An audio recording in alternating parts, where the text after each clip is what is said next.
Welcome to Podnutz, the Computer Repair Podcast, episode number 211. I'm your host, Jeff Halash. This is our live call-in show for computer repair techs. We answer your questions on running and operating your computer repair business. Call-in number is 1-888-697-0162. Let me introduce the co-hosts. We have John Dubinsky from the Maven Group. How you doing, John? Thankful to be here. Oh, good to have you.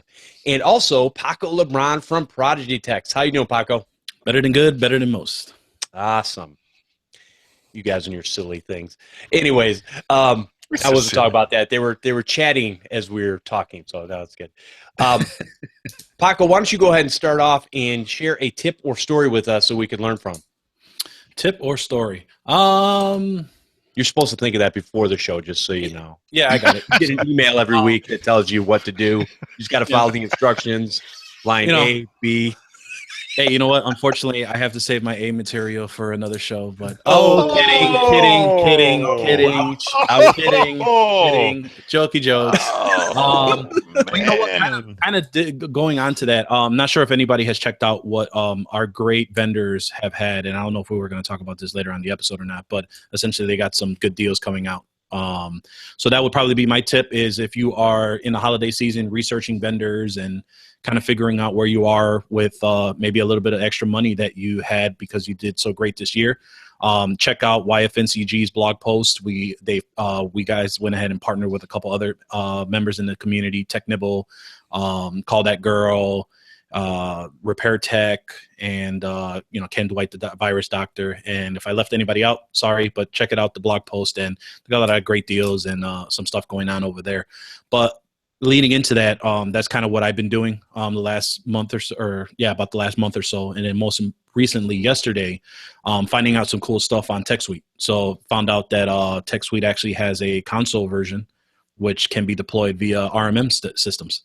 So I'm going to be trying that out, and that'll be my tip to just make sure to keep open and look at other stuff and see what you can possibly get to improve your systems and processes. Awesome. Very cool. Yeah, definitely check that stuff out. We'll have a link in the show notes so you guys can check that out. I know they had a Black Friday sale and probably Cyber Monday, and probably all throughout this next month there's going to be deals, but definitely check those out. All right, and John, what about you? I hope everybody had a good Thanksgiving break here in the States and all that. I'm not sure if any of our brethren up north or across the pond are celebrating anything, but I took the opportunity to catch up on documentation. So my tip of the week is just to remember that your customers aren't probably listening when you're talking to them. So what I mean by that, what did you say, John? Exactly. I am used to you guys not listening to me, but you know how customers are. You talk to them, you discuss stuff, and they do just that, Jeff. Keep doing it. Keep doing it. Yes. So my funny little anecdote or story is, got an email over the holiday that says, hey, I need you to set up this domain. I got it all registered in GoDaddy, blah, blah, blah, so on and so forth. And then about 20 minutes later, I got another one. Hey, I just registered another domain too. So the funny part about this is he registered 2 different GoDaddy domains under 2 different accounts. So that's what first thing I thought was kind of funny. But the really funny part is about 60 days ago, we did a huge project together with them, consolidating all of their domains, about 22 of them under Google domains. Oh.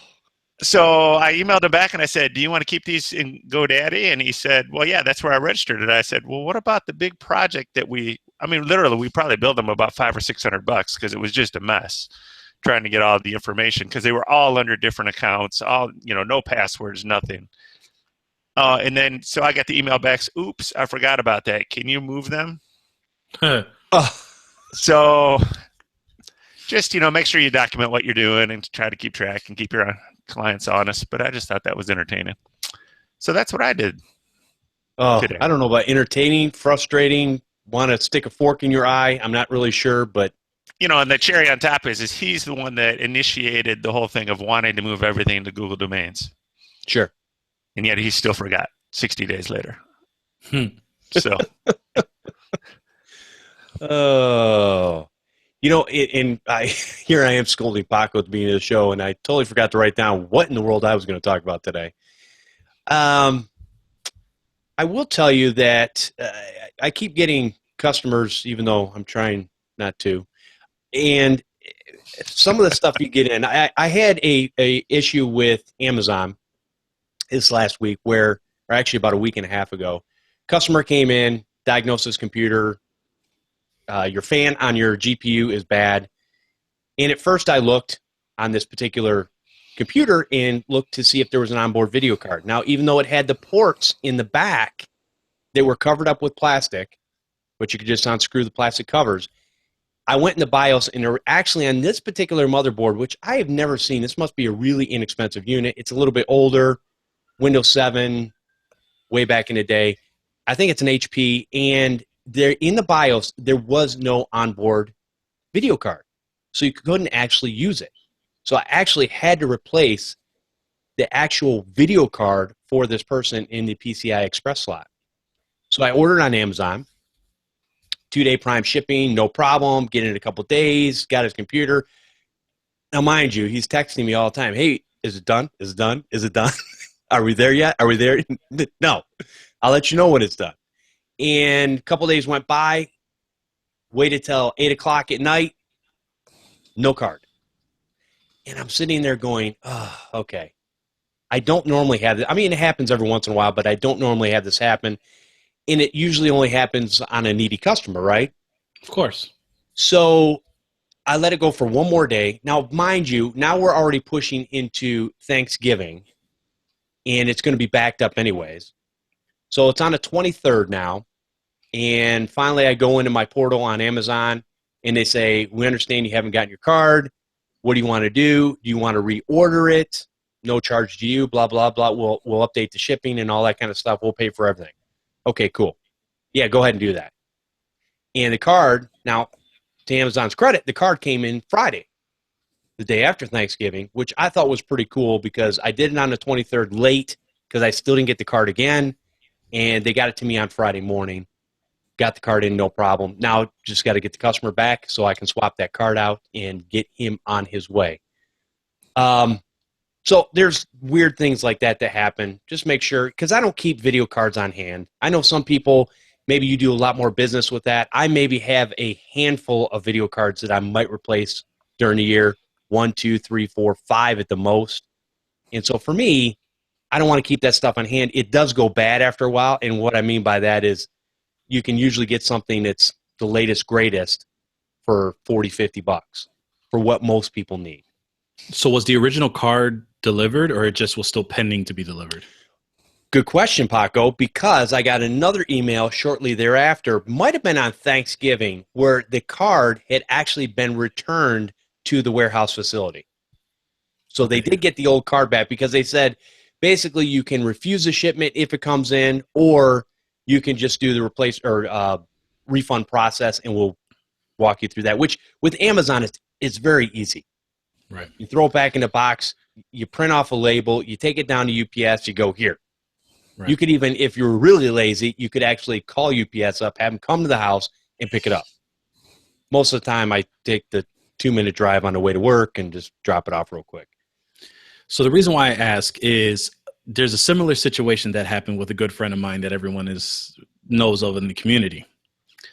He purchased 2 drop cams off of eBay. And purchased them off of eBay, got them through PayPal. Well, that was the first problem. Well, had tracking and everything on it, go from there. It was supposed to come by FedEx. Mm-hmm. So we leave Wednesday afternoon to the movies. We went with our daughters, went to go watch the movies, came back and saw an empty box with opened up. Oh. So, yeah. So we're like, oh, somebody went ahead to whatever. What was in here? Oh, they were the 2 drop cams. Now, my friend, being good that he is very paranoid with the world, has security cameras. So we went ahead, put the tracking number. We come to find out the tracking number says that it was delivered the night before. Oh, no. At 5:56 p.m. Okay. So we're trying to figure out, wait a minute, when we left, there was no box. When we came back, there was a box, but empty box. So we go ahead, and this was at 5:56 when FedEx went ahead and delivered the package. Didn't ring the doorbell, didn't whatever, and I promise there's an actual moral of the story from this. So, or a tip that I should have started with before. So we went ahead, and his wife comes home at 6. So there's a 4-minute window on how could she have not seen the box when she came home. Well, we rewind it. We see the FedEx guy comes, drops it off right in the front door, and walks off. Didn't ring the doorbell, didn't knock on the door. Nothing. Just dropped it off, left, took off from there. 2 minutes later, we see our good shyster friend walk by, look at the front of the door, look at it again, look like he's looking on his phone, walks up, grabs the box, and walks away. Within a matter of 2 minutes, okay? So this explains why his wife didn't see it. Now, our then question comes, well, how did the box get back? Well, it turns out that one of his good neighbors from down the block had found the box, brought it back, rang the doorbell while we were gone. We weren't there, left the box in front, and left. So here's where the tip comes in. Whenever you order anything from FedEx, UPS, post office, whatever it is, if there is not a signature required, the delivery person is not required and is not responsible to ring the doorbell, knock the door, to inform the person that there is a package for them. They have every right to go ahead and drop the box there and leave. Because of that, and if it's stolen, it is not on FedEx or any of those postal services to reimburse you for any of the stolen merchandise. So tip number 1, always ask for a signature whenever you're purchasing something. And if the seller doesn't want to do it, then find someone else that can do it, because this will help prevent that type of scenario. Now, scenario 2 is, well, it's stolen. What do you do to reimburse your costs? Because you don't want to take a hit like that. That's like close to $400. Well, what we've come to find out from talking to PayPal is we can't really dispute it from the seller, because the seller, did what he had to do, provided the signature, everything like that. What they mentioned was you got to create a police report, which he already had done. And if you actually go to the bank will actually reverse the charges because it was stolen, and you have the police report for you. And then that way the seller doesn't get hit with, disputing a transaction. So they're not in any way not whole. And then the other way, you're not out of the money as well, and everyone's happy. Yeah, good point. That is unfortunate. I agree. And I noticed Mr. JST in the chat room just says he pays for a shipping place to be his drop point. It costs him $10 a month. And he said he's never lost anything that way. And here's the thing. Sometimes when we're going through places like eBay and whatnot, I can tell you with Amazon, if something gets stolen or whatever, for the most part, I've never had a problem where they just go, hey, we're going to take care of it. Whatever. It got lost in the wind at sea. Doesn't matter. They always take the hit like that. Not that it's fair, but it's what they do. Some of these other places, the reason they charge so cheap for cameras and other things is because, number one, to have that signature fee, it's a cost. Right. And it's a pretty hefty cost. It's not cheap.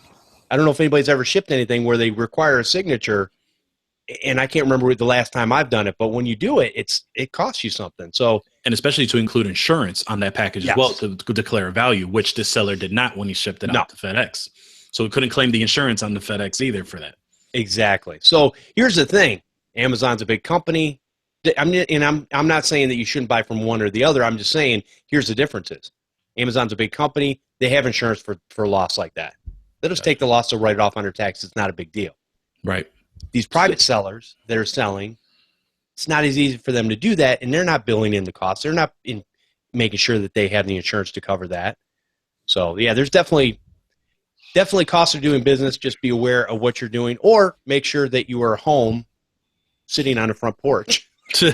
Right. And I think a lot of us are just so programmed to, because like for me, I always bought everything from eBay before Amazon started really getting into the prime shipping and so forth and so on. So Amazon is always a second thought for me when I'm trying to find parts and stuff like that. I go to Amazon to actually buy certain stuff, wish lists, things like that. So it's one of those where I've been trying to reprogram myself exactly like you say, not only just because I'm a Prime member, but also, as you mentioned, Amazon, and especially how Mr. JST just said, Amazon is a customer service solid company. I mean, they will make sure to do right by you no matter in any way, shape, or form that they can.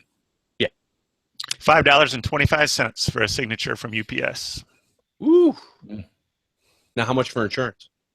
That's per value. It's $2.95 for USPS.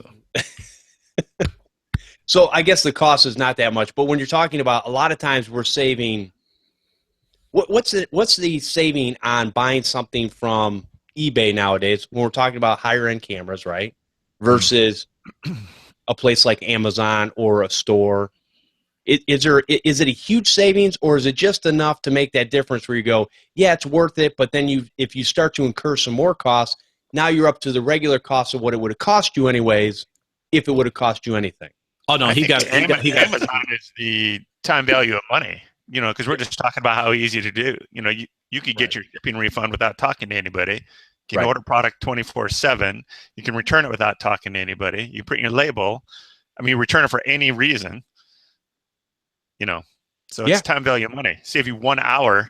That's a lot of price difference in products. Yeah. So it's a good point. So anyways, yeah, be careful with what you do. But that's a good story, Paco. I'm glad you shared that because that stuff does happen. Now, you said they had it on video camera, though, right? Yes, we had it on tape. Okay, and that's good. And I was going to say the other thing with a thing like a Ring doorbell, it doesn't matter if you ring the door. When you walk up to my porch, it records you. So, is it fixed? No, it's not. It's on its way. So let's go into that story. You brought it up. Thanks, John. You're welcome. So, Ring doorbell. I ordered one, and I ordered the new one. It was a thinner model, and I needed it to sit on. I have a wooden piece door bezel that's thinner because I've got glass on both sides of my door. And so I didn't want the real fat Ring doorbell, so I got the newer one. It'd be the frame, Jeff, just so you know. The frame, yeah, whatever that thing is. The wood trim. Anyways, so thank you, John. So anyway, so I bought the thinner one and put it up for like 2 days, and all of a sudden it stopped working. It's like the video wasn't recording. It was very pixelated. Just wasn't working right. So I called Ring up. They got right on it. I talked to Level 1. They took care of it, replaced it right away. There was a little unit that it came with that they had just upgraded in their whole series. And so I got the newest, latest, greatest one. Hooked it up, fine. This was back in April. All of a sudden, on beginning of October, around October 9th, my doorbell freezes up. It's not doing anything.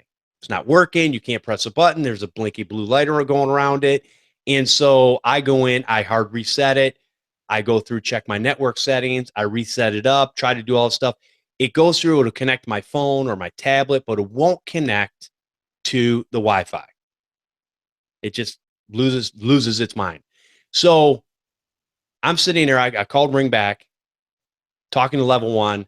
They finally, after doing all the same things that I'd already done before I called them. Now, again, even though I was a technician and I explained that in a nice way, I still let them talk me through everything that they needed to do because I figured once they get to the end of this, they'll just send me another one because it's definitely not working and it's a hardware issue. So they basically said, we're going to have to set you up to Level 2. Okay, great. I'm busy. I don't have time to sit around. I mean, I literally just don't. And so they set it up. Finally, I get to pick from all these dates and times and everything. So I picked it was almost a week out from when I had talked to them because that was the only time. As a matter of fact, I think it was on, I don't know, it might have been the day after Halloween or something like that, at 8:30 at night. I needed a late set, whatever. Anyway, so I went in and I said, okay, I set up the time. They sent me a confirmation. Everything is really good.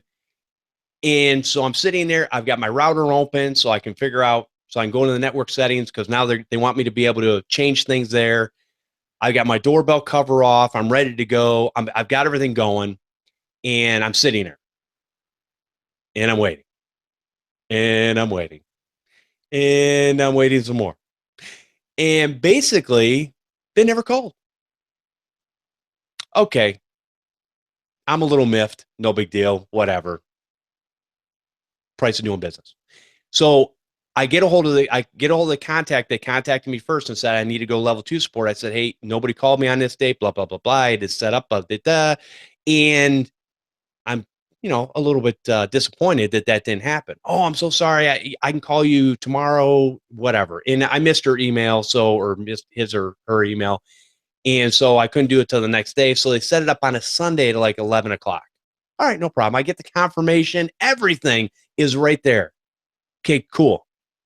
Again, silly me, because I said, well, I'm not going to set this up again because, if they don't call. But no, it's not the way I operate. So I opened my router, got the cover off the doorbell. Everything's plugged in, ready to go. I've looked at it. I've got the app going on my tablet and all this stuff set up, ready to go.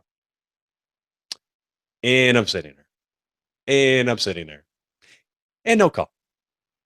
So I sent out an email immediately and said, I am very disappointed. This is the second no-show that I've had. And I understand they're busy because if you guys would have seen, they do this from like, I want to say 8 o'clock in the morning to 8:30 at night. And depending on the sessions can go anywhere from, they say on average about 45 minutes. So I'm disappointed. This is a second no-show. I said, here's all the things I've done. I deal with this stuff all the time. And I'm telling you, it's a hardware issue. It is not connecting to my network. Nothing has changed in my network. So same router, everything's the same. Passwords are the same. Everything is identically the same. Hooks up to my phone, doesn't hook up to the router. So now it takes a while to get a response back sometimes because these people, they work 9 to 5 too, right? Or 9 to 9, whatever. And so they finally emailed me back and said, I am so sorry. We're going to ship you one out right away. Just take the old one, put it in a box, and it'll have a prepaid shipping label and ship it back. So anyways, that's what I'm waiting on now. So we'll hopefully here in a couple days, I will get that and be able to hook that back up because it is a nice feature to have at your front door. It's a nice big button. And like I said, people will come up to my porch and instead of even walking up on my steps, they'll just kind of slide the package right up on the porch. And I see all that because it's recorded. So I can go back and look at those things and go, oh yeah, they delivered this package at such and such a time. And so I really like having that feature there. Doesn't work this time. I might have to look for somebody else, or maybe I'll do something else. Maybe use a DVR and regular cameras. I don't know. But anyways, it's a nice concept. I don't know. Again, this stuff is probably running 24/7. Probably cheap electronics. Who knows? I don't know. I would imagine they're supposed to last a while. I've got computers that are almost 20 years old that still operate today. So, now, not all of them, because a lot of them have died over the years. But anyways. Have you looked into any of the alternative doorbells? I have not yet. I have not. Would you buy it? Would you buy a Ring again? We'll probably get into this in our main topic for today, but I think I like the company and they've done me right other than not calling me twice. So they've replaced things. They've done what they're supposed to do as far as that goes. It took a little bit longer than what I wanted. I don't know that I would get any different from any other company. So yes, I probably would, to be honest with you. So not again, customer service.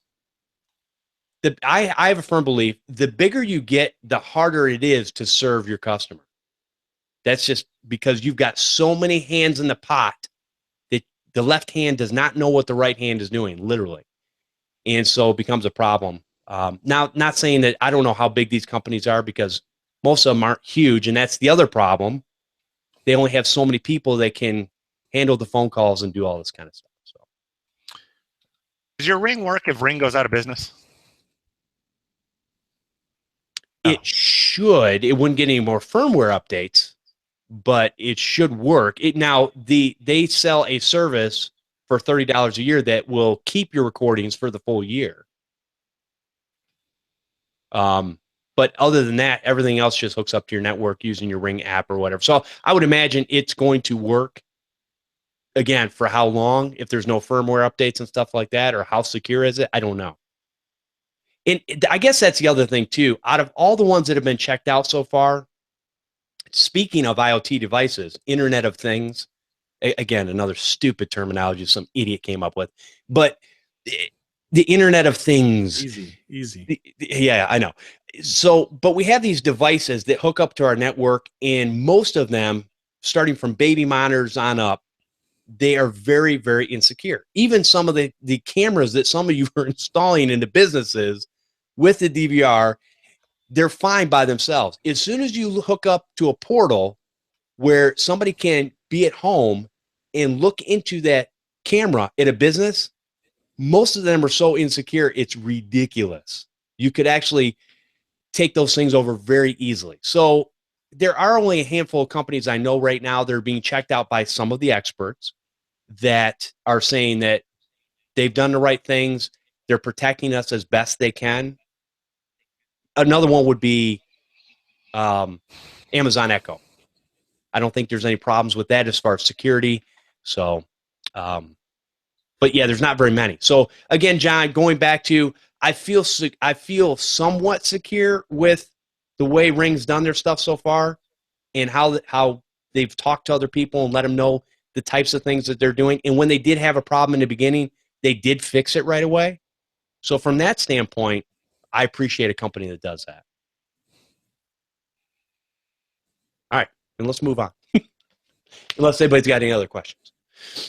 All right, let's go in. Let's take a quick break. Now, this is for the audience.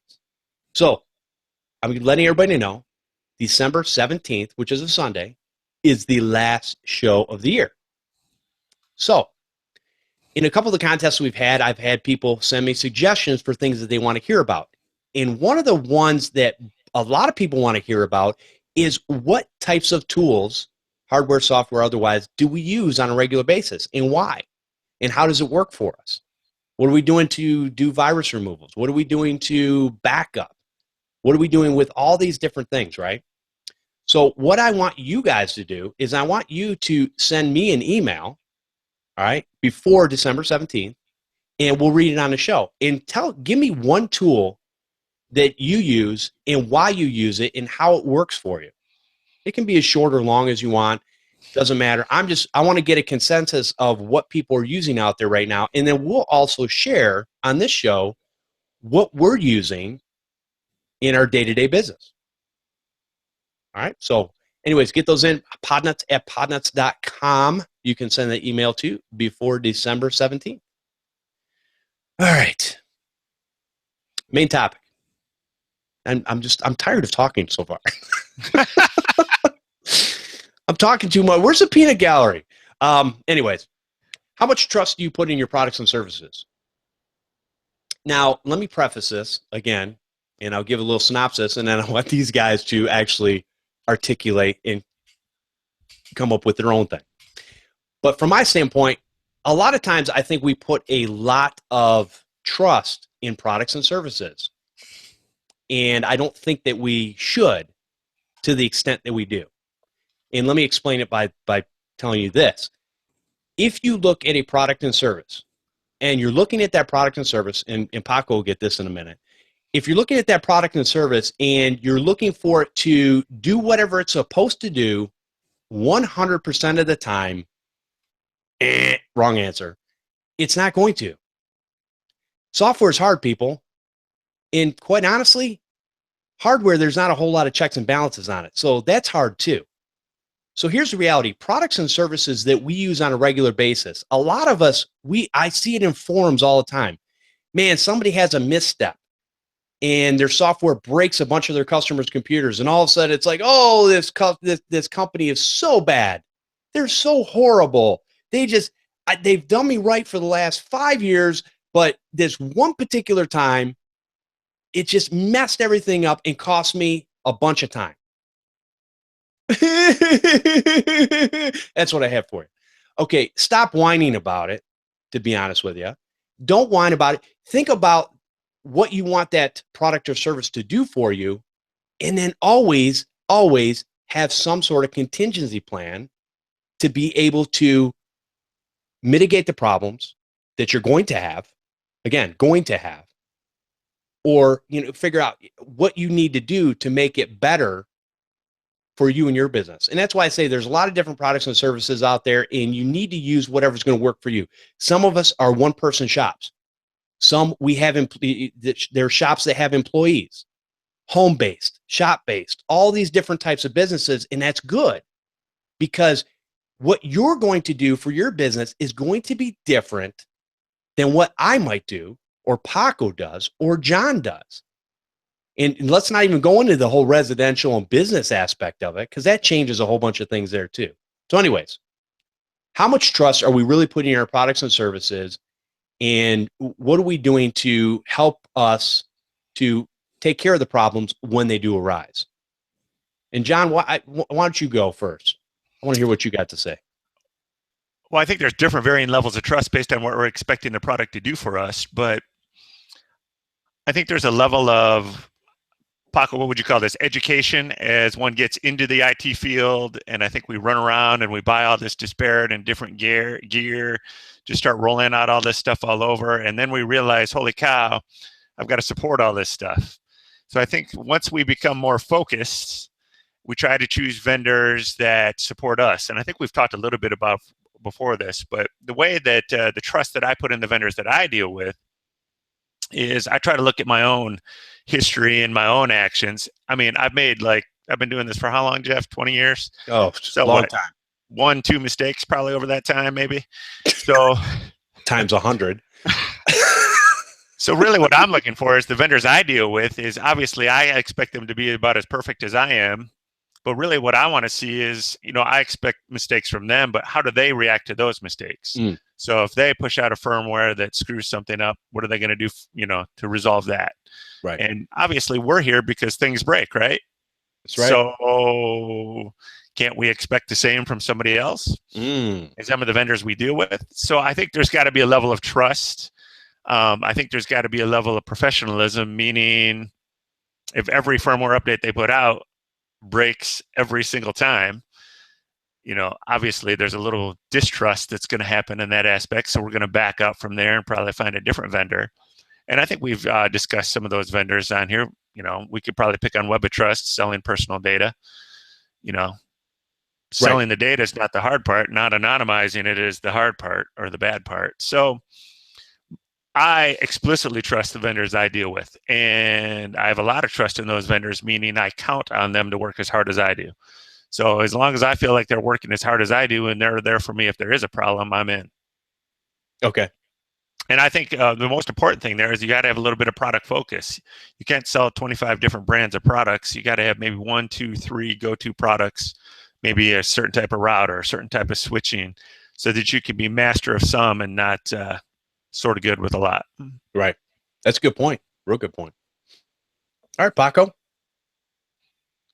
might have to unmute yourself or something. I'm not sure. Might be on your microphone. I'm not sure what. All these new rules. Still can't hear you, Paco.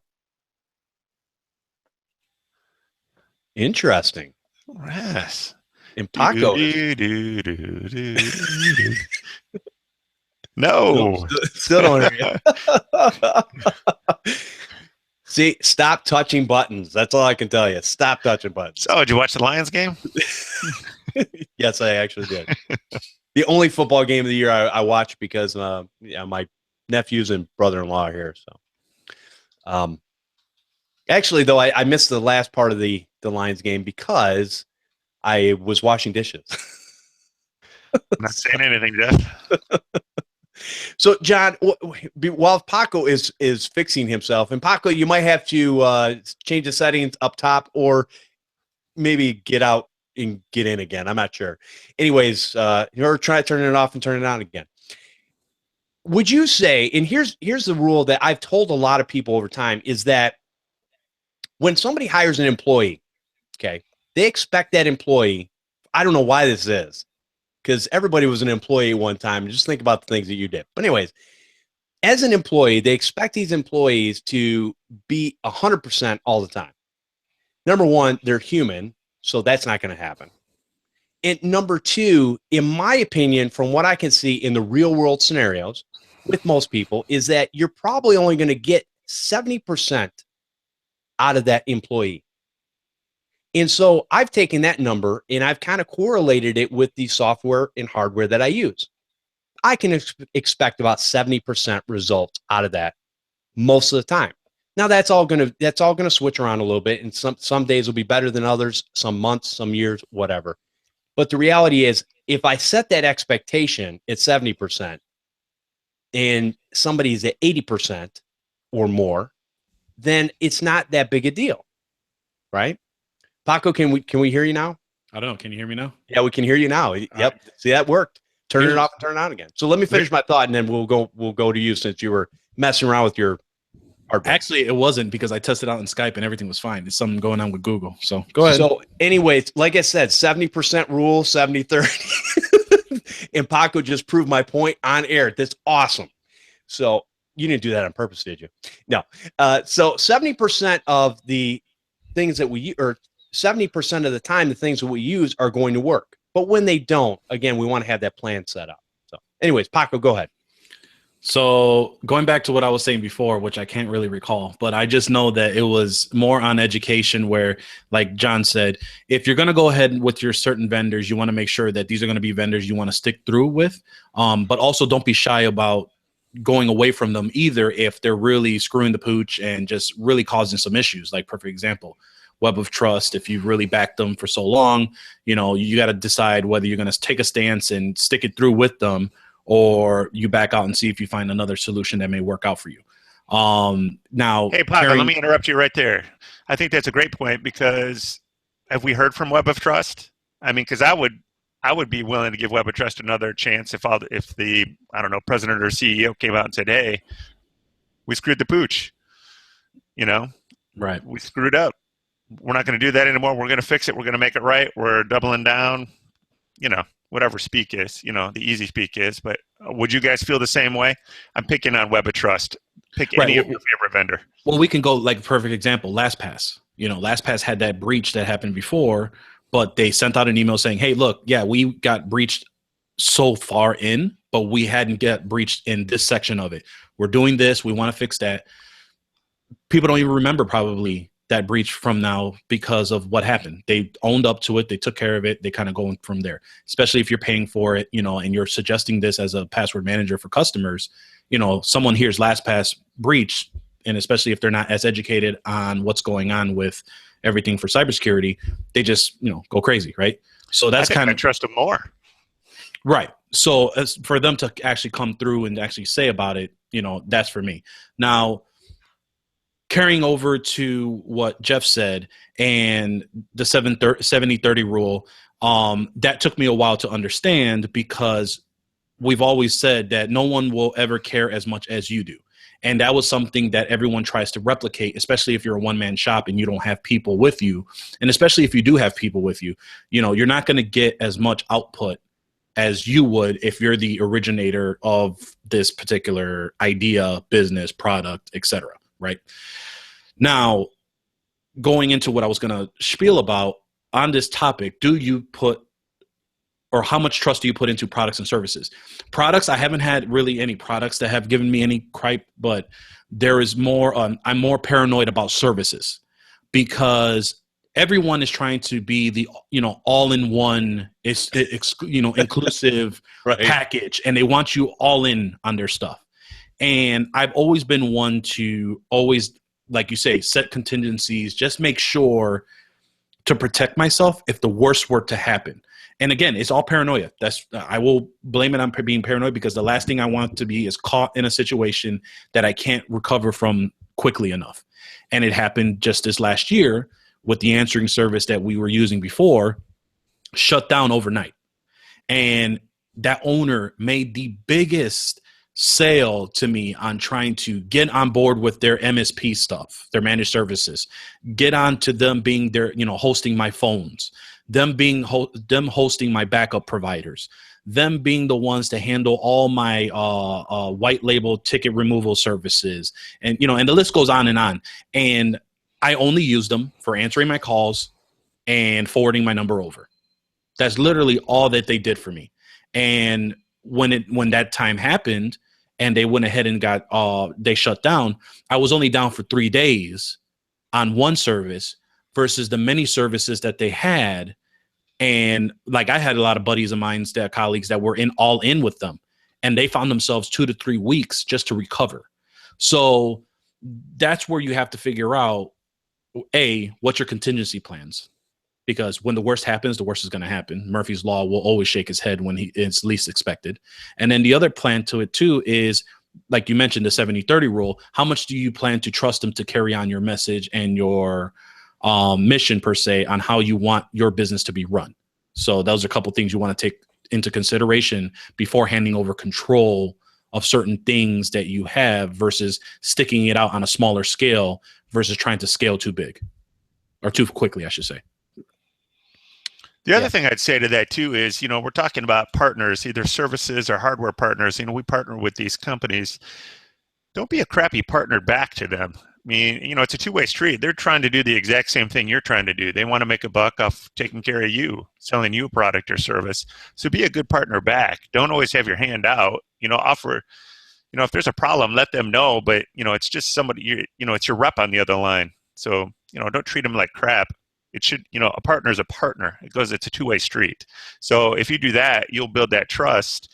And I would suggest most of these guys, all they get is negative feedback from the people they deal with. So if you can get on somebody's good list, you might even get to the top of the list to get that support from your rep. Right. And another thing you have to look at, and I know this is a big sticking area, is price. A lot of people, you can, I just say it outright. You can gauge a business by how long it's going to be around, a lot of times based on price. I'll just be honest. Okay, free tends to go away pretty much all the time, unless they have built in some sort of model. If you have a low-cost service that you're paying for, I'd be a little leery, because a lot of times, again, we all do it as business owners. We don't really count all the costs that it takes to run a business.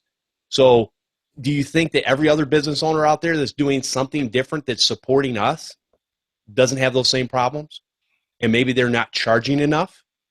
So you have to really, because a lot of people will look at that price and they go, I can get this cheaper I can get this 5 cents cheaper over here. Shut up. So what? JSG's got a good post in the chat about, well, 2 things. One, Taz posted in what Watt said, what we're talking about, but okay, JST used a perfect one as an ally. Your vendors, your products should be allies for your company. Right. Okay. Yep. No, that's very good. Very good. Yeah. So I guess there is a response. We'll have that in the show notes. We'll put that in there. I got it. Thank you, John. You're awesome. John is our official show note taker. That's why you guys have been having all these awesome show notes, because if it was up to me, it wouldn't happen. Just being honest. Again, and if you want a refund, you can have one. How do you refund time? Oh, ouch. Can't. Time's gone. Sorry. Should have played a video game instead of watching me. Anywho, so yeah, I think a lot of times we need to just realize what we're doing out there. And a lot of people, like John has said, a lot of people are doing the same things. And we need to figure out how it's going to best benefit us.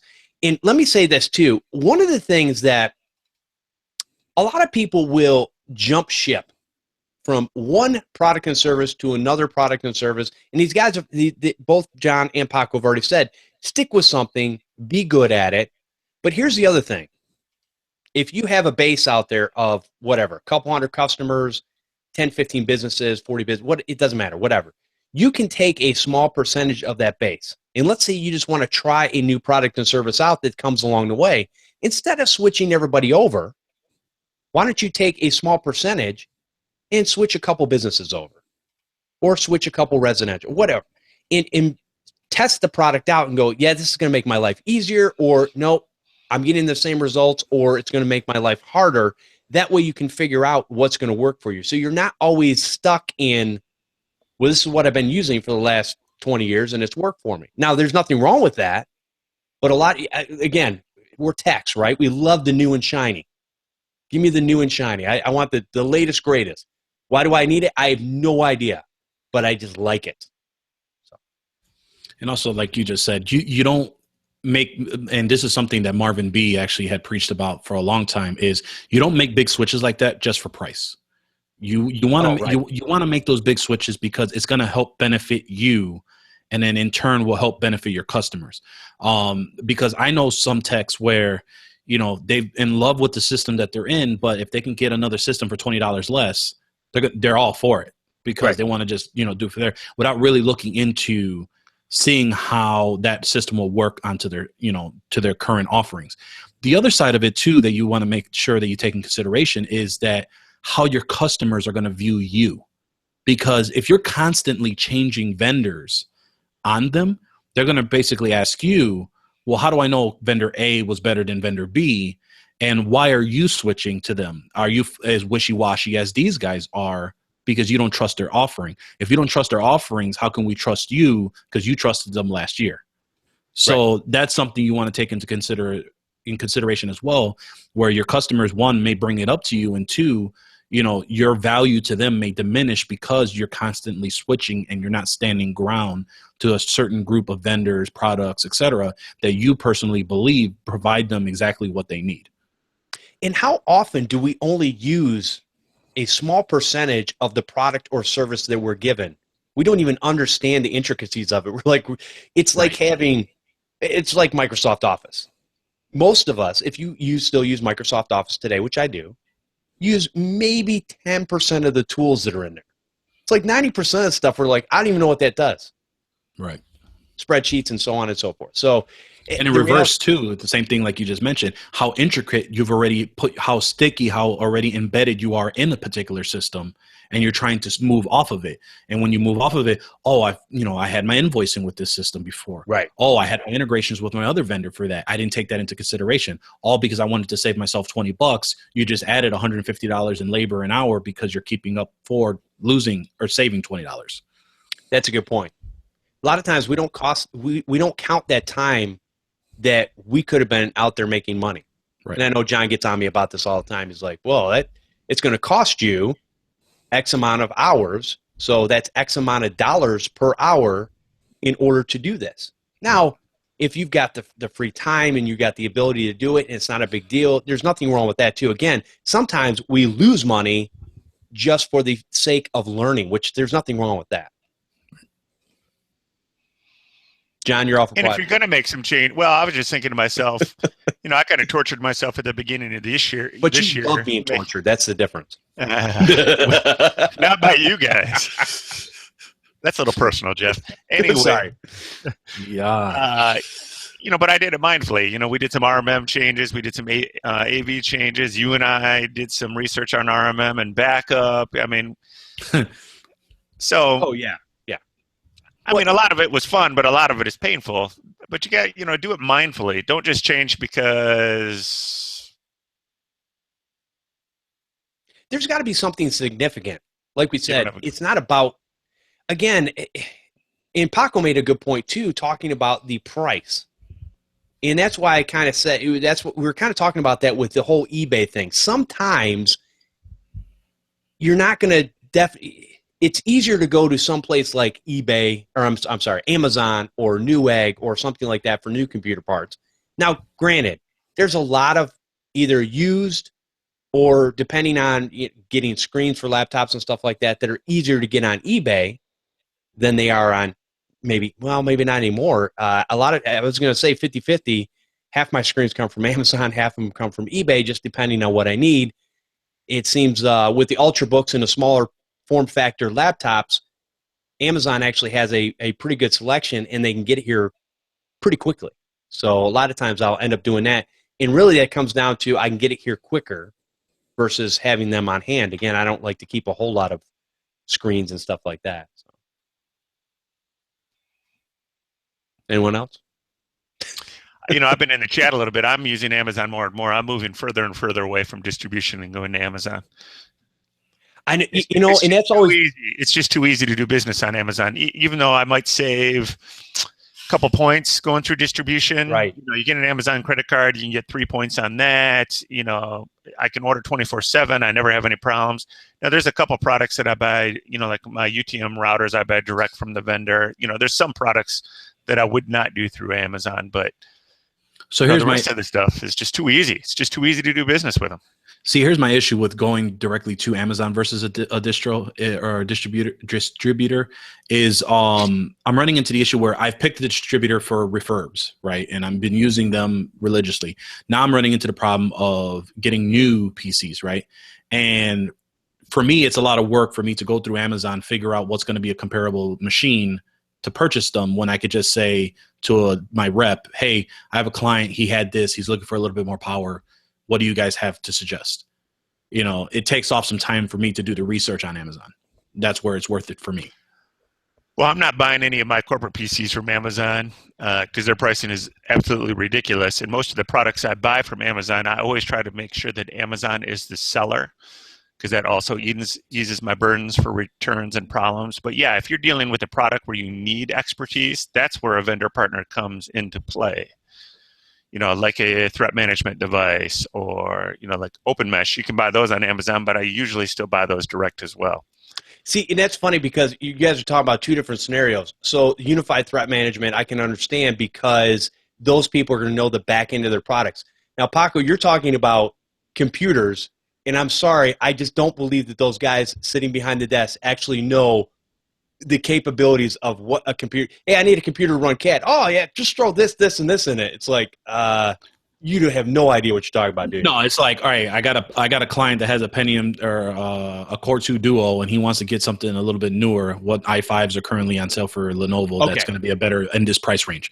Like, I give him those specs. He'll tell me what's in their category. I pick from one of those, call it a day, versus me searching through Amazon on, all right, what's going to be the better one for here? What's going on with that? How many USB ports does this thing have? He's going to do all that research for me. Here's what you can pick from. I'll take a look and go from there versus researching 3 versus 10 to 15 of them if I search for a particular model, Gotcha. Now, or brand, I should say, not model. Right. Yeah, because I kind of in my head have already figured out what I need for said customer. Hey, they're doing internet searching, email, whatever, or they're gaming, blah, blah, blah, blah. Now, if they were gaming, quite honestly, I'd be building a machine. There's no machines out there that I would go, yeah, you're getting the best bang for the buck here. It just ain't happening. Right. Unless you use, Anthony Remus. He does a fine job. Man, that's a work of art. I'm telling you, they're beautiful, beautiful machines. And he put in, and I told him on the last Podnutz Daily we did that he's still not charging enough. For what he does, not nearly charging enough. So anyways, beautiful work compared to a lot of the boutique vendors that I've repaired myself. So anyways. Okay. So yeah, from that standpoint, if you can get that quick information, Paco, that does make sense. I guess I look at it, it really does not take me that long. Even if I'm sending a customer to Best Buy to get something, I already know what they need. Okay, it's literally logging into the page, Core i3, blah, blah, blah, 4 gig. Okay, yep, there's these 3 models. Yep, this looks like the best bang for the buck. I mean, literally takes me less than a minute. Oh, no, so that's my solution. I just email you. There you go. Or just get good at doing it yourself. That too. No, so yeah, I mean, if you like talking to somebody and getting that, but I'm with John. I'm not really seeing. There's nothing, and we've talked about this for the last 2 years, and I'm not seeing the whole distribution other than if you are channel friendly. And what I mean by that is you will only sell to me as a reseller versus selling at Amazon, out to the public, so on and so forth. That does make a difference because some of the stuff you're using, like John from Aisle 8, right? Aisle 8, yes, they're channel friendly. They don't sell to the public. Can't get their stuff. So they only sell to us, and we take it to the public, which is what you really want in this particular scenario. And I'm talking about Amazon for like monitors, surge protectors, UPS, all the nitty crap, SSDs, all that kind of stuff. the one change that might do this is if you do enough volume so you can fit into some distribution price points and you're an ASCII member, and you can actually, if you do enough volume where you get manufacturer rebates, then, distribution is the way you want to go. But frankly, I'm too tiny, even with the volume I do. I'm still, Paco, you and I went around at ChannelCon. I mean, nobody's paying attention to us. So. Right. Which is funny because half the time in your office, when I'm chatting with you, you have boxes stacked up to the ceiling. Yeah, I got to put all these in. Yeah. I can't show you right now, but I brought 1, 2, 3, 4, 5, 10, 15, 20, 20. I have 33 PCs under my tech bench right now. I know. And it's like, but your volume, you're right. Your volume. So a lot of us who are even way smaller than John, it just doesn't make any. Now, maybe somebody can make people have argued over this over time and said, hey, you definitely need to do this. And again, for the small volume people, I don't see the difference. The way I used to do it back in the day is I used to have a distributor that, built white boxes. I think they're still around. It was Equus. I used to use Equus, Nobilis. Okay. Way back in the day. And they were great, but. Yeah, I heard a lot of people were saying about white boxes is that you could sell one 7 years ago, and they're still calling you for support. Wow. Well, it's the same thing even if you sell a branded product. I mean, once you touch it, you own it. Right. It doesn't matter if you even sold it to them. Unless you sell them a warranty service with it. And then if you sell it to them, then they don't want to pay until they get it, even though they'd have to pay Dell right away if they ordered it direct. So, it's funny. Right. It is. So again, what it comes down to is you need to find out what's going to work best for you in these scenarios and figure out absolutely what you want to do for your business and what your pain points are, and just deal with it that way. So I don't know that there's any best solution. I think there's a hybrid approach of solutions that people can use to better themselves, and you got to figure out what that is for you. But I wouldn't be afraid of trying different things out there, but set your expectations at a point where I may or may not get anywhere close to 100% out of this product or service. No different than an employee. So, anyways. Okay. Well, if we talk this one through, I think we can probably move on. I think we beat this horse. Did we? Okay. We don't need PETA knocking on the door. Okay. Let's keep the animal references down to a minimum.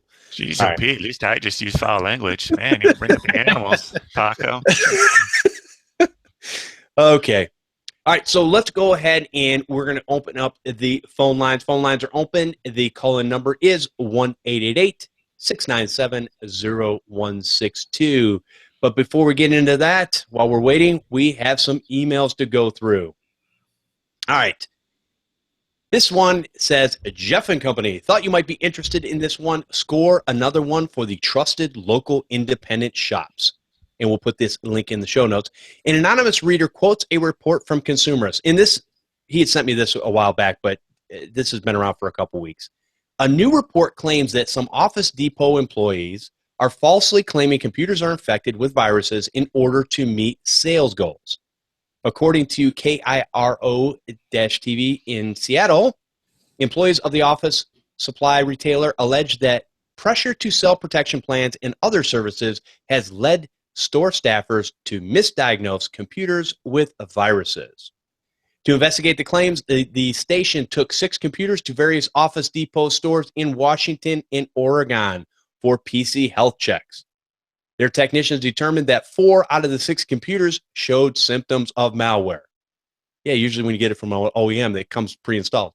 To fix the issues, the employees attempted to sell services costing up to $200.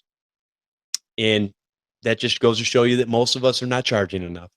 The only problem, the computers were out of the box new. A second test by an unaffiliated computer security firm found no symptoms of malware and no needs for repair. The employees tell KIRO that the workers selling the services are just following corporate mandates. To make matters worse, he says the company posts sales goals and current employee sales in the break room for all to see. This, he claims, creates more aggressive associates to push harder when selling the protection plans for non-existent programs. This is from David Singleton, Technical Director, Information Security Specialist, Senior Principal. That's a long title. No, appreciate that, David. Appreciate the heads up on that. So this stuff has been happening since the beginning of time, to be honest with you. Right. Well, I mean, let's be honest. This could happen at any store. It's just fun to pick on Best Buy and Office Depot and all that, because you are kind of getting the lowest cost denominator there. Yes. Right. I mean, a lot of times there's probably some good guys working there, but I would say that's far and few between percentage-wise. And the problem is, I don't blame it on the employees, to be honest with you, because I blame it on the company. Right. Because they're pushing them to get these sales, make sure, because let's be honest, electronics is a small, minute margin. And again, that's why we are the cause of the problem. We're so cheap, we don't want to pay for decent hardware. Therefore, we get what we get. But with that being said, you make your money on selling products and services after the fact, warranty, so on and so forth. So with that being said, it's like they're pushing them to do this, and the employees are just doing what they're told and what they think is right, whether they want to or not, because maybe they get some bonuses, maybe they think they keep their job or whatever. It's a sad thing. But how many times, I can't tell you how many times I've been in a Best Buy and I hear an employee, and again, like John said, not all employees are bad, but I hear an employee talking to a customer and I have to walk away because I'm biting my tongue the whole way going, oh my gosh, you don't know what you're talking about. And they don't, for a lot of things, right? They're just going through the spiel that the corporate store has told them, here's what you need to do, here's how you need to sell, and some of them are really good at selling those things. Right. I bought computers from those places before and had the employee there tell me that I couldn't run a certain antivirus on a certain operating system. This was back a while ago, and I'm like, and I was running that same antivirus on that operating system and had been running it for like well over a year. This was another computer I was just picking up for my wife. And so I'm sitting there going, yeah, okay. Because he wanted to sell me the extra services, right? And I understand that. And I'm not against things like warranty, right? If you have something that your kids are going to have and you know that they're probably going to destroy it, it's going to get washed in the washer, it's going to get dropped on the ground, whatever, and it's a fairly high dollar item, a lot of times you can get a decent warranty that has saved me in the long run of being able to protect their stuff. So I'm not against any of that stuff, but tell me what you got. Let me make a decision. Don't try to force that decision. But these people are pulling in computers saying they have malware using, I don't know what they're using to check it. That's the whole thing. So WebRoot, most of the time is what I see on there. But if you came back and you ran your product on there and it came back clean, right? And you're looking at it, but you know that you need to boost your sales up this month, what are the chances that you're going to tell that customer, hey, listen, yep, needs a virus removal, $200. Well, go back to your warranty point. I would never tell anybody to buy a Fry's or a Best Buy warranty on a PC. I'd say if you're going to buy your Dell from Best Buy, take it home and then call Dell and get their extended warranty. It's usually about half the price, and then you're covered by Dell instead of taking it back to Best Buy, waiting in line, right? Them sending it back to wherever they send it, that sort of thing. Yeah, and I get the exit. So if I do, I'll give you an example. Gaming headsets. My kids had some Christmas money a couple years ago. They wanted a nice Corsair gaming headset because, Dad's got one. So they took their money and they said, we want to go to Best Buy, and they had them on sale. So we got them on sale, went there. And what I think I ended up paying, they were on sale, and the warranty for a 2-year warranty on them, no questions asked, was like $7, right? And so I was willing to pay that $7. And sure enough, one of them stopped working like 4 or 5 months later. For no reason. And it happens. Usually when it happens to me, I send it right back to Corsair. They've replaced everything I've ever sent them. No like matter anything else, it's a variable. I mean, in that case, yeah.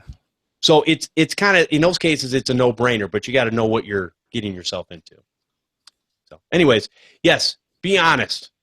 And and probably a lot of us are probably almost on the side of, I don't want to say too honest, because I just try to explain to my customers everything that could be going wrong or may be going wrong, or what things we can put in place to best protect them, take care of the problem that they have.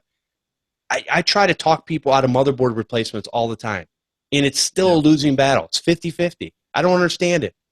People will pay high dollar to have that motherboard replaced in a laptop because they just like the machine. And I still to this day don't get it. I'm like, that machine's like 4.5 years old. We need to, let's just get another one. Anyway. All right. Email number 2. Says, hey, Jeff, hope things are good with you and yours. Love the shows, but I have a question. A business customer of mine is looking to back up his data with an online backup service. Now, I know about Carbonite, but I think I recall you guys talking about Crash Plan Pro. How do you feel about Crash Plan, or do you have some other service that is a first recommendation? Thanks, Roger. Here's Jeff's rant. I love Crash Plan. Service and repair. I wish I could use Crash Plan, but... Okay. Thank you for that, John. And, okay, Mr. Smart Alex, so what would I say? You'd rather it's not what would you say, it's what you have said. You've used Crash Plan before trying to do a backup locally, and you said that it took longer to do the local backup. So it didn't work for me, so it was not something that I wanted to use myself. Was this in 1978 or 1988? Might have been 1998 there. Hey, look, all of them have their good points and bad points. I like Crash Plan, and when I used it, unfortunately, I had to move away from it due to compliance issues. I use Intronus. I really like Intronus. It's not perfect either, but I really like Intronus because it's channel only, meaning you can go buy Barracuda backup, which is very similar, but you can't buy the Intronus. You can only buy the Intronus through a partner. If it was just something simple and you got to get them to get something, I don't dislike Carbonite, but again, I get back to their retention issues. Right. And it always seems like, I was a pretty big Carbonite partner there for a while. It always seems like they're hard selling me, like GoDaddy all the time. Okay. But what about you, Paco? What are you driving now? Still Carbonite. Once I start getting a couple more of the business clients, I'll be putting them on Intronus. It's kind of because I just need something simple and dirty. Just put it on, get them to back up their stuff, and test some stings here and there. But once I get them on the recurring stuff, it'll probably end up being Intronus's web interface. Well, and I think from a business standpoint, John, you've nailed it on the head. Is there are different things that people need. So retention.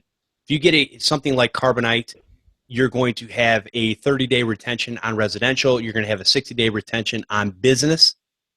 If that's the case, and that's fine for most people, which for a lot of businesses it can be. But another thing is, even though they are compliant to a certain extent, you've probably ran into some issues where you have to have that longer retention rate, right? Right, John? 7 years for most compliance. Okay. So, and again, that's a whole nother subject that, talk about the 60-40 rule. 60% of the businesses out there, well, anyways, doesn't matter. So you have to pick some. I don't Crash Plan, Carbonite, any of these people out there that are, I will say, from my standpoint, if they're fairly a big name and backed by a company, then I feel a little more comfortable. Now, if it's Joe who has some servers in his basement, probably not so much. It sounds like a good idea, but not real comfortable with that. Because, again, backup's really weird, but for me, the reason I use Carbonite is, number one, it's more recognized by residentials. And the reality is, if I do have a problem, I can go back to Carbonite and go, you need to fix this. I don't care how long it takes, but you need to fix it. Because if I was driving the residential van versus the commercial van, and slamming that trunk, I'd be all over Carbonite. Just easy. I mean, you just set it and forget it, and it's got little dots, and it's red, yellow, or green. And I mean, I know most users still can't follow that, but right, and it doesn't. Again, yeah. So, in how many people out there are actually paying for? We've heard how many horror stories of people getting a backup service, and then that company not wanting to pay anybody to make sure that the backups are being done.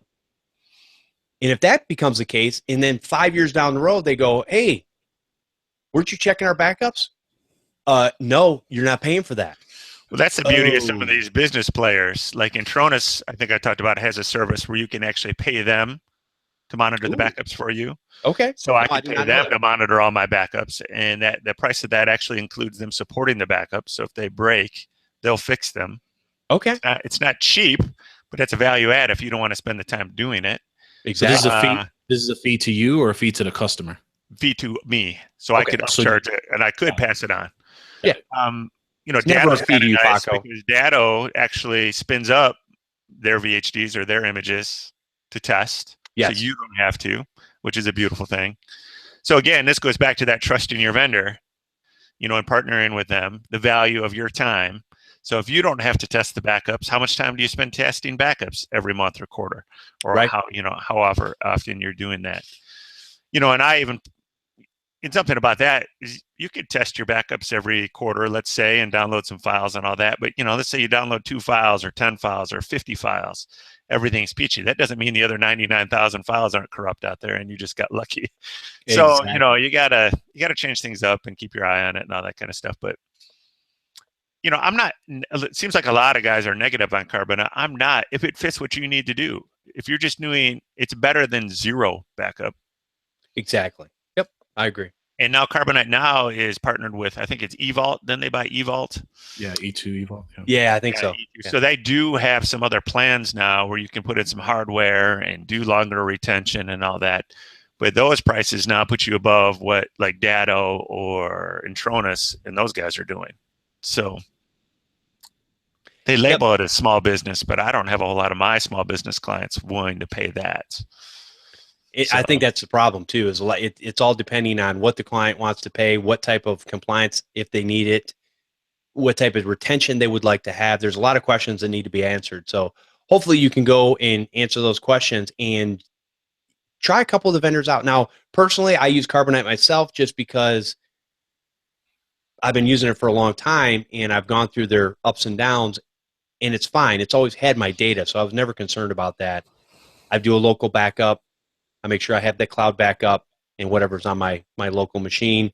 And usually, just for grins and giggles, I'll put another drive in there and just copy the drive over from the backed up local drive. So, anyways, hopefully it helps you, Roger, and gives you kind of an idea of what we think. But yeah, no problems with Crash Plan, other than, like I said, just that one issue I had. And maybe it was me. It's not you, it's me. Okay. Pretty much. I wasn't muted? Sorry. Whoops. I'm muted now. Anyways. All right. So a last email of the day. This goes back into, we were talking about Web of Trust. So I know they've been brought up and kind of thrown under the bus and stampeded on and so on and so forth. But we're going to get into this subject here a little bit. This says, hi, I started listening to your podcast for a little less than 2 months ago, and I like it. I'd like to start my business in Montreal, and your work is quite helpful. The other day you hit one of my pet peeves, which you were talking about WOT PR disaster, and mentioned free software. It seems to me that you're mixing up free software, lowercase f and s, also called freeware, and free software, uppercase f and s. I give you that it can be confusing, as free in English has 2 meanings. Free software, lowercase, means the software comes with no charge, but the free and free software comes from freedom and has nothing to do with money. Free software has a specific definition that will come with having 4 freedoms, and I will have a link to the Wikipedia article in the show notes. But a short synopsis of what it is: freedom to run any way you want, freedom to study how it works. This is the one where availability of source code is important. Freedom to redistribute however and to whomever you want. Freedom to change the code and redistribute it as you see fit. And let me tell you, the fact that the source code is available to everyone makes correcting bugs way easier and not linked to any company. If Flash was a free software, it would not be the awful security-wise.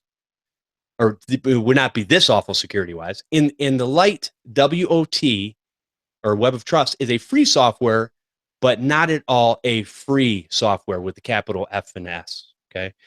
Keep up the good work. And that's from Eunice Zuhar. And thank you, Eunice. Hopefully I spelled your name right or pronounced your name right. If not, I apologize.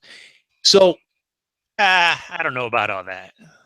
So here, let me. I don't disagree with him, but go ahead. So after doing a little bit of studying, again, I don't mind information like this because it opens my eyes to understanding things a little bit better. But let me start with the free software in English has two meanings. Actually, it has about 28 different meanings, and it starts from anywhere in the Webster Merriam Dictionary. It starts anywhere from free as a citizen all the way down to free as in no charge and everything in between. Plus, it can be used as a noun, also as a verb. So we have all these different scenarios. But I understand what you're saying. Basically, what we call freeware is a company that puts something out there that they have an interest in, whether they're going to make money in the future, whether they sell advertising, or whatever they're doing. So they put that out there for free, but the source code itself is not open to the public. In other words, it's closed. Nobody knows what's going on the insides, but people use that stuff all the time. Then you have the free software, a lot of your open source stuff, right? Where the code is readily available. You can change it. You can distribute it and do all this stuff to it, which is fine. Here's the problem I have. The standpoint I was standing at is either one of those has their inherent problems. And by that, I mean, we really don't know what we don't know.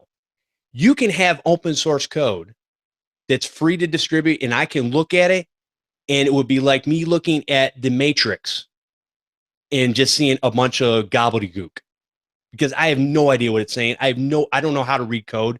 And quite honestly, most people that are open source advocates actually don't know how to read code either. So what's happening is we are putting our trust in, whether you're putting your trust in a company or you're putting a trust in a community, it's the same thing. I'm putting a trust in someone somewhere whom I really don't know.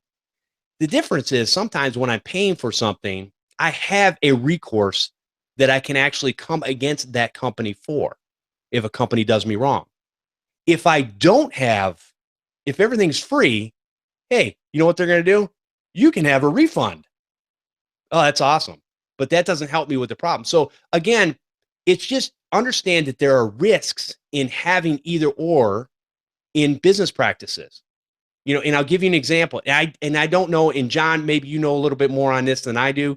But let's go back. Of course you do. Let's go back to things like TrueCrypt. Okay. You got a group of guys who are hidden, did this thing for 10 years, which is a long time. Because usually this is a revolving door business when it's free stuff like that. You got people coming in, coming out.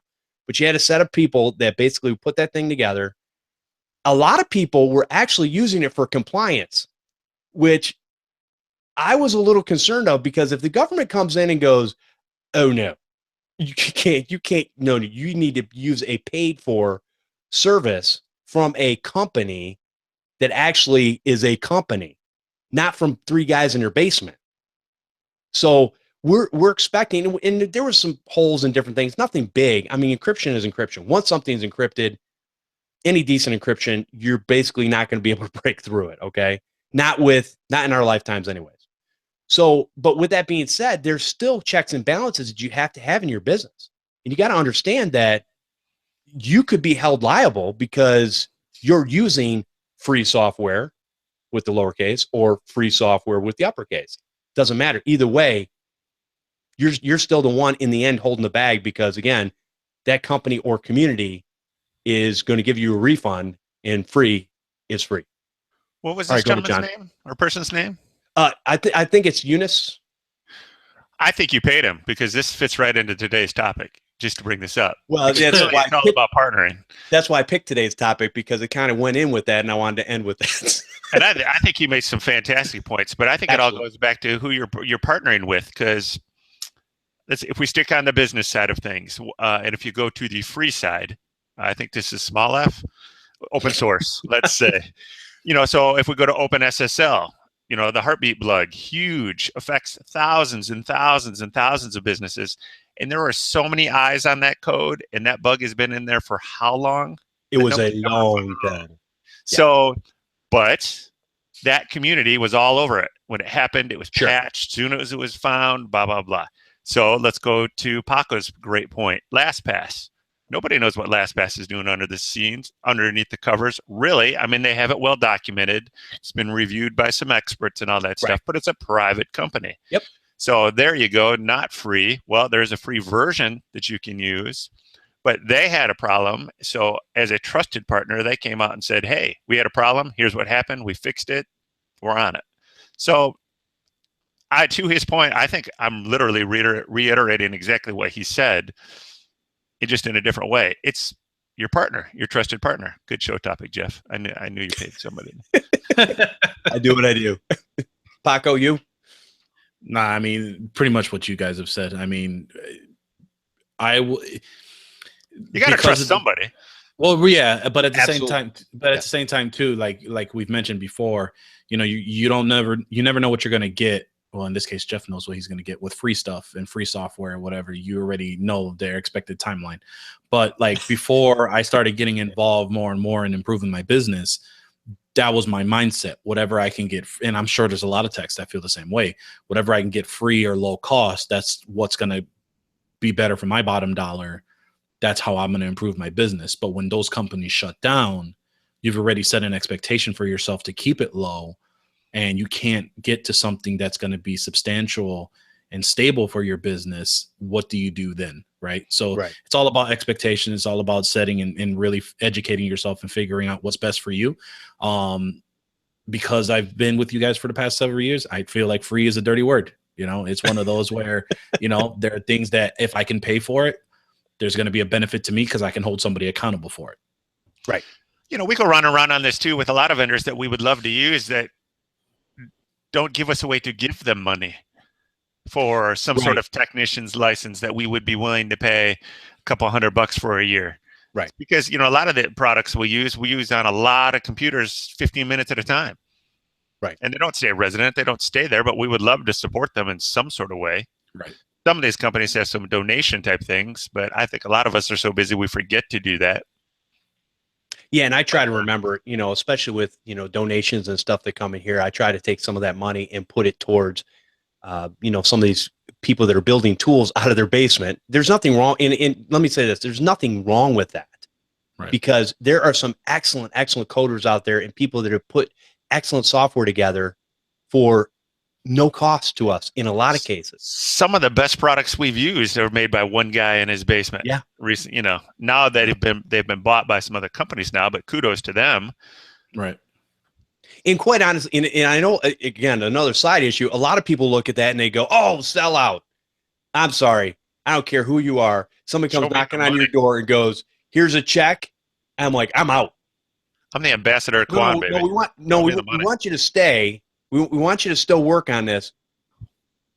With a check that big? No, I'm out. You do what you want to do. What about your community? Yeah, it's been real. You can visit me in Barbados. Well, again, great topics, and thank you, Eunice. Appreciate the subject matter there because I think it is important to talk about, and I'm glad you made the distinctions because I didn't really think about it that way, but I wanted to point that out and make sure that everybody understands. Like I said, we'll have a link to the Wikipedia article so you can check it out for yourself and make your own determinations and understand what is going to be helpful for your business and what is going to be, like somebody said in the chat room, a detriment. So anyways, I think good email. Yeah. I think with that being said, we are going to go ahead and let's get ready to sign off. Paco, where can people find you wherever you're doing your A game at?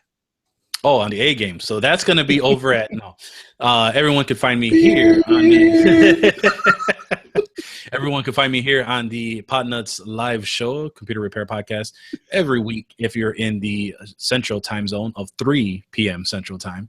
I'm also over at the YFNCG Network, co-hosting with the Computer Business Podcast that is released every other Tuesday with my good friend Matthew Rodella. Awesome, man. Yeah, great show, and appreciate you coming out here and sharing your wisdom. And plus, it's fun to just chat. John, where can people find you at? People can find me in the Chicago, Illinois area on June 10th, 2017. And I'm throwing this out there for everybody. I'm going to do a Spartan race with a couple guys. Really? And if you don't know what a Spartan race is, there's all sorts of levels. And guys, I'm old. I'm doing what's called the Spartan Sprint. It is the shortest race and less enduring. But if you want to, you can spend 2 days out there and go 55 to 120 miles and go through several obstacles. But anyways, I will have in the show notes. I'll be in Chicago. It's June 10th. I'm running the Spartan race, 8:45 in the morning. If anybody wants to join me or show up around that time, there'll be a bunch of guys with me. Jeff, Paco, we'll see you there. We'll see you there. And I'll put that in the show notes. Oh, that sounds good. I've always wanted to do something like that. We'll see. Okay, so hey, one of the guys I'm running with can't run, so he can only speed walk because he's got half a fake leg. So okay, you're in good company. Awesome. I don't know how quite to take that, but okay. Oh, you're in the Army, so we'll go slow for you. Yeah, I figured it was going somewhere around there. All right. Just for that, I'm coming out to whip your butt. Anyways, okay. Especially since I'm older. All right, come join us live for the Computer Repair Podcast every Sunday at 4 p.m. Eastern over at podnutz.com/Computer Repair Podcast Live. Join in on the conversation by calling in live and hanging out in the chat room. We have audio available over at podnutz.com or subscribe using your favorite podcatcher. Speaking of podcatchers, your podcatcher should work with Podnutz Pro. Definitely want to put that out there. Yay. Definitely subscribe to that show. Those guys are having a blast and are hilarious to listen to, especially when you put them on 2.5 speed. You can also subscribe to our YouTube channel, Computer Repair Podcast. Send your questions and feedback to podnutz@podnutz.com. Don't forget to send your favorite tools and how you use them in your business. And we will.